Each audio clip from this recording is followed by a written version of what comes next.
your King is he. Who is he? There comes the raging sea. Who is he?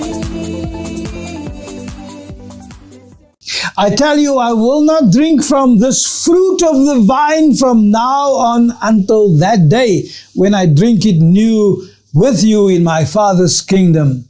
And when they had sung a hymn, they went out to the Mount of Olives. Nou, let op, in die Afrikaans praat het van die wyn, in die Engels praat het van the fruit of the vine. Fruit of the vine, die vrug van die wingerd en die wyn, verteenwoordig sy bloed. Sy bloed wat uitgegiet gaan word vir baie, tot vergifnis van hulle sondes.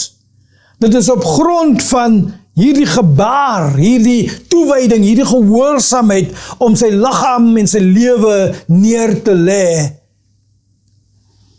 dat ons vergifnis van sonde sou ervaar.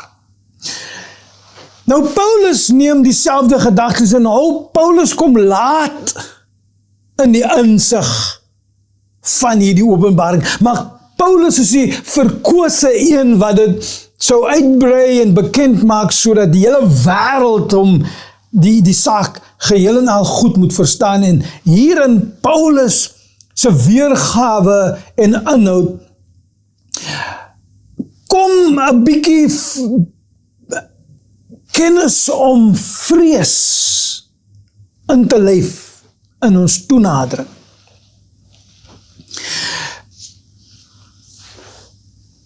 In Korintiërs 11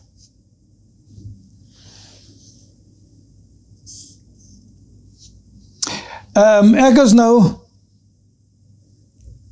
in vers 17. Wanneer ek nou hier die volgende saak ophaal, kan ek julle nie prys nie. Want as julle as gemeente by mekaar kom, doen dit meer kwaad as goed. En die saamkom hier is rondom die tafel, rondom die avondmaal, rondom die nagmaal. Wat vir my voorop staan is dat ek verneem dat daar groepvorming onder julle is, wanneer julle as gemeente by mekaar kom en in 'n mate glo ek dit. Sulke verdelings onder julle kan selfs nodig wees in die sin dat dit sal uitwys wie die staatmakers onder julle is. As julle dan as gemeente by mekaar kom, is dit duidelik nie die Here se maaltyd wat julle eet nie. Dis nie die nagmaal nie.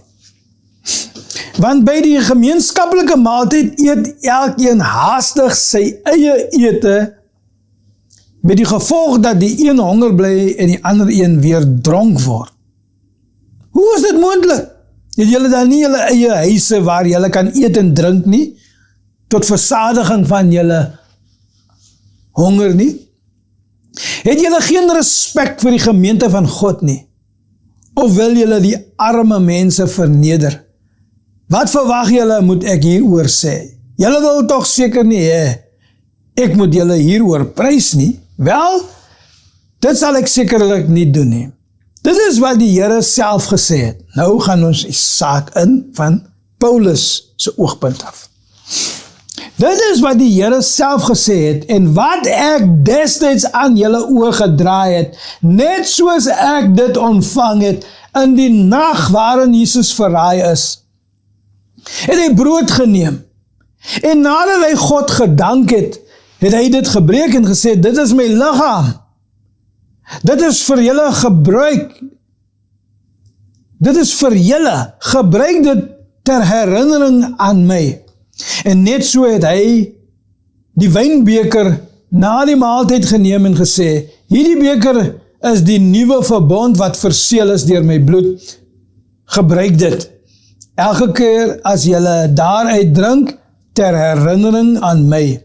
Want elke keer as julle hierdie brood eet en uit hierdie beker drink, verkondig julle die Here se dood totdat hy terugkom. Hier kom die erns nou. As enige man, as enige enige persoon dan op 'n onwaardige manier van die brood eet, 'n onwaardige manier, of hy die beker van die Here drink, sal daardie persoon skuldig wees aan sonde teen die liggaam en die bloed van die Here. Dit is waarom julle julleself moet ondersoek voordat julle van die brood eet en uit die beker drink. Want as julle van die brood eet en uit die beker drink, eet en drink julle 'n oordeel oor julleself, as julle nie die nodige respek teenoor Christus se liggaam betoon nie. Die Bybel praat van dat julle nie gepaslik die liggaam van Jesus Christus onderskei nie. Dit is waarom daar baie, en hier kom die oordeel. Hier is 'n oordeel, dit is 'n verklaarde oordeel, dit is 'n bekendmaking van 'n nagevolg, wanneer jy nie onderskei, dat wanneer jy by die avondmaal besig is jy besig met die liggaam en die bloed van Jesus Christus. Dis waarom daar baie swak is, en siek is onder julle is, en heel wat onder julle reeds oorlede is, sê die Afrikaans. Die Engels sê, that's why a number of you have fallen asleep.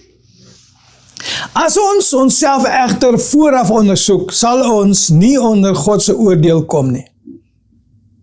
Maar selfs as ons God se oordeel en dissipline moet verduur, sal ons nie saam met die wêreld veroordeel word nie. Daarom, my broers en susters, as julle vir die maaltyd van die Here by mekaar kom, wag vir mekaar. As julle werklik honger is, ek lees nou nie vers 34, ek wil nou net daar tol, rondom daar die oordeel wat daar plaasgevind het, omdat ek nou aan u wil bekend maak, hoe dramaties en hoe ernstig hierdie saak is. Hierdie saak is 'n baie ernstige saak, en vir my was dit 'n verborering, en vir my was dit nie reg gewees dat grapefruit in die beker was nie, of Fanta grape, of wat ook al die Appingtonse oudeling daarin gehad het, was nie. Dit wys vir my dat jy het geen idee waarmee jy besig is nie. As jy bietjie tyd moet spandeer en Jesaja 53 gaan lees, en jy gebruik 'n bietjie tyd en spandeer tyd en gaan lees deur die moeitevolle lyding van Jesus in die evangelies, hoe hy gemartel was, hoe hy gesterf was, dan sou daar 'n groter waardering wees, dat hy vir ons die voorreg gee om die simbool van sy lewe en sy bloed in die vrug van die wingerd te het.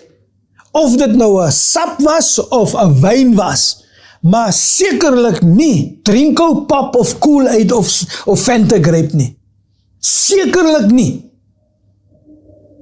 En ek glo dat 'n persoon of wie ook al dit is, wat die verantwoordelikheid het om sulke dinge te bestuur, jy tydsaam sal wees om na die winkels te gaan en gaan koop jou matsos of jou beskuitjies wat gebakte meel is met sout en water, wat die brood verteenwoordig, wat die liggaam verteenwoordig, en gaan koop die regte goed, en berei die goed voor, en het alles in plek, en laat ons toenadering tot hierdie oomblik, hierdie voorreg, hierdie fisiese gebaar van ons geloofsoortuiging, die belegging van ons vertroue in hom, laat dit wees met egtheid, en laat dit 'n toenadering het van vrees en groot respek.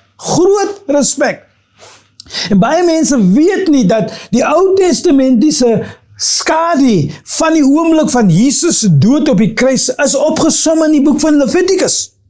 En ek het letterlik dit my besigheid gemaak om Levitikus 1, 2, 3, 4, 5, 6, 7, 8, 9, 10, 11. Ek het al 11 hoofstukke gaan lees, net om myself goed te verken en in te lig met die oomblik van die slagoffers, bloedoffers, brandoffers, wat skadu's was van hierdie maaltyd. Wat se maaltyd se werklikheid in die persoon van Jesus Christus se kruisdood was.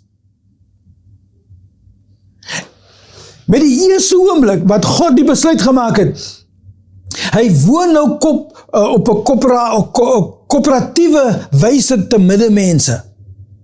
God se handeling met mense vanaf Adam tot en met Moses, toe Moses die instituut van die Joodse geloofsgeslote siklus verorden. Tot op daardie oomblik was God net tydelik met 'n mens. Vinnig en dan weg. Oombliklik dan weg. En ook met 'n bemiddelende agentskap van 'n slagoffer, die bloed van 'n brandoffer of 'n slagoffer op 'n klipaltaar. Maar die dag wat God besluit het, hy woon permanent met die mens. En die mens wat hy gekies het om mee te woon, was die Jode gewees. Op daardie verordeningsdag, toe Moses, Aaron en sy seuns ingelyf het om priesters te wees, deur bloedoffers en brandoffers en toewydingsoffers. Op daardie dag sien ons die erns van die vrees wat ons moet hê wanneer ons die voorreg het om die avondnagmaal te bedien. Ek lees vir ons en ek wil eindig met dit. Levitikus 10. Op 'n gedeelte van die feesvierings en die inlyf van hierdie nuwe stelsel van God dien in brandoffers, slagoffers en bloedoffers. Aaron en sy seun sou vir 7 dae in afsondering wees om nie die tabernakel se teenwoordigheid te kan verlaat nie. En deel van die oomblik van hulle rituele wat Jesus verteenwoordig. Die Bybel sê vir ons in hoofstuk 10, Aaron se seuns Nadab en Abihu het gloeiende kole in hulle vuurpanne gesit en wierook daarop gesprinkel. Op die manier was hulle ongehoorsaam aan die Here omdat hulle 'n ander soort vuur, 'n vreemde vuur voor hom gebrand het as wat die Here beveel het. En vuur het van die Here afgekom en hulle verbrand en hulle is daar voor die Here dood. Toe sê Moses vir Aaron, dit is wat die Here bedoel het toe hy gesê het, wie tot my nader moet besef, ek is heilig, ek word geëer voor die hele volk. En Aaron het net stil gebly. En Moses het toe vir Misael en Elisifan, 2 neefs van Aaron, die seuns van Aaron se oom Uziel, geroep en gesê, kom en dra die liggame van julle familielid weg van die heiligdom na 'n plek buite die kamp. Hulle het na vore gekom en hulle in hulle priesterklere weggedra na 'n plek buite die kamp soos Moses beveel het. Moses sê toe vir Aaron en sy seun Eleazar en Itamar, moenie rou deur julle hare los te laat hang of deur julle klere te skeer nie. As julle dit doen, sal julle sterf en sal die Here kwaad word vir die hele gemeenskap van Israel. Die res van die Israeliete, julle familielede, mag egter rou oor Nadab en Abihu wat die Here met vuur verteer het. Maar julle mag glad nie die ingang van die tent van ontmoeting verlaat nie. Julle sal met die dood gestraf word as julle dit doen, want die Here se salfolie is op julle. Hulle het gemaak soos Moses gesê het. My tyd het nou so vinnig uitgeloop. Ek moet hierdie gedagte afrond op 'n regte manier.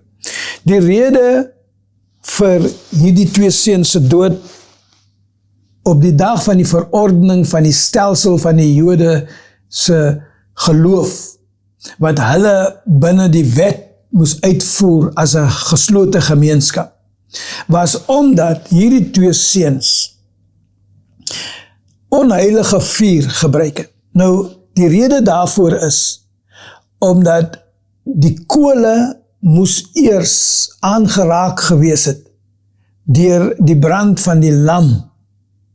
Die lam verteenwoordig Jesus Christus se moeitevolle lyding toe die verterende vuur van God se toornigheid op hom uitgestort was op die kruis.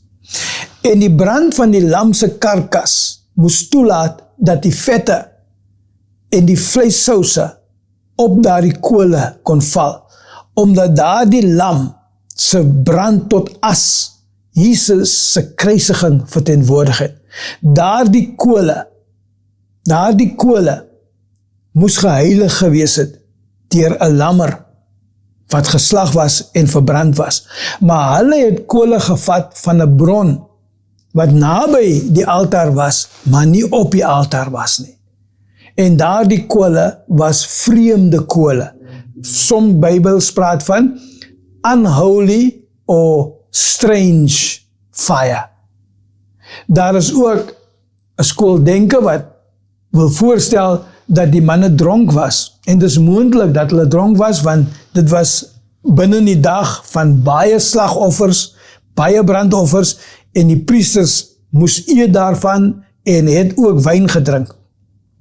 Maar ek wil my half verbeel dat dit minder te doen gehad met die feit dat hulle wyn gedrink het en meer te doen gehad met die feit dat die Bybel spesifiek sê dat die kole vreemde vuur was. Daar was 'n geval binne dieselfde dag vroeër, toe vuur uit die teenwoordigheid van die Here gekom het en die brandoffer, die slagoffer op die kole geaanvaar het deur addisionele vuur bonatuurlik oor te dra. Maar ek wil glo, die rede hoekom daar die kole wat hulle wierook opgebrand het, vreemd was. Die kole was vreemd, die kole was onheilig, was omdat die lammer se slag en die proses en ritueel daarvoor nie uitgevoer was nie. En kyk die straf wat uitgedeel was. Vuur vanuit die Here se teenwoordigheid verteer die twee manne en hulle val dood voor hulle pa. Maar die pa en die ander seuns was in 'n 7 dae proses, die begin van 'n 7 dae proses van toewyding. En daar was nie ruimte geskep vir hulle om onmiddellik te rou in daardie tragedie nie. En die liggame moes weggevat word deur 'n ander familielid. Maar hulle kon nie eens saamgaan om 'n begrafnis te behartig nie, omdat die 7 dae net begin het.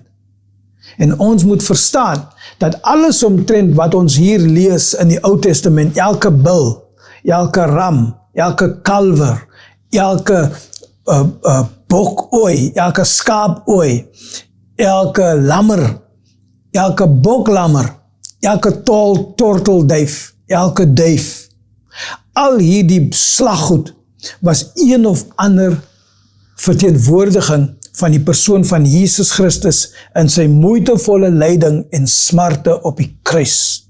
En daar is niks omtrent hierdie proses wat ons die voorreg het om te verag nie. Ons moet dit vrees. Ons moet dit erken. Ons moet waarde daaraan toeskryf. En selfs nou, wanneer die opsomming van al hierdie diere se slagtery en die bloedvergieting en die brand van die verskillende liggaamdele, al hierdie dinge se waardes is in Jesus Christus volbring. In Jesus Christus word dit nou in die avondmaal, in die brood en die beker verteenwoordig. So daardie beker en daardie brood is nie 'n baie ligte ding nie. Dit is 'n ding wat baie gewig dra. Dit is iets wat die waarde van ewigheid het en redding en verlossing en genesing en troos. Alles wat goed is, wat die evangelie aan ons oordra, het sy oorsprong en bron in hierdie oomblikke en die opsomming daarvan is in daardie tafel. Daardie tafel kan nie gemeenskap het met die duiwelse tafels nie. Dus hoekom Paulus sê, wat het die brood van die Here in gemeenskap met die duiwelse brood en wat het die beker van die Here in gemeenskap met die duiwelse beker? Daardie beker van die Here verteenwoordig die lewe van Jesus Christus, sy bloed en sy liggaam wat getuister was. En ons moet dit eer. Dis hoekom dit my so afgesit het, dat ek nog 'n korreksie moet bring, en sê, kyk, as julle nie weet om die ding reg te doen nie, stop onmiddellik. Moet dit nie verder doen nie. Los dit, en ons vind uit hoe om het reg te doen, en doen dit reg, sodat God geëer kan word. Want die avondmaaltafel verteenwoordig ons ewige redding. Anders was ons op pad hel toe, om vir ewig daar die kolevuur te verduur, waar die wurm nie dood nie, en die kreetroepe van pyniging dag en nag opgaan. Maar in plaas daarvan, het ons gesag om kinders van God, seuns van God te wees, soos Jesus self. Kom ons bid. Vader in die hemel, ons dankie vir die wonderlike voorreg om deelname te hê aan die avondmaaltafel. Hierdie die brood wat die liggaam van Jesus verteenwoordig en die beker waarin sy die wingerd se sap sy bloed verteenwoordig. Bloed wat hy vergiet het sodat ons vergifnis van sondes kon hê. En ons wil U eer daarvoor. En Here Jesus, ons aanbid U. Ons is baie lief vir U en ons wil sê dat ons eer U, ons respekteer U en ons wil hierdie tafel nader met die uiterste geloof in volle vertroue en vrees, want U is heilig en ons toenadering tot U moet heilig wees. Ons dankie vir die voorreg en vra vir U seëning oor ons lewens nou in die wonderlike naam van Jesus Christus. Die Here behoed en bewaar U, die Here lig die glans van sy aangesig oor U en wees U genadig. Die Here laat die lig van sy guns oor U skyn en gee aan U sy vrede. En dit bid ek nou in die naam van Jesus Christus, in die naam van die Heilige Gees, in die naam van God ons Vader. Amen en amen. Who is He? Who is He? Who is He? Who is He? Who is He now? Who is He? Who is He?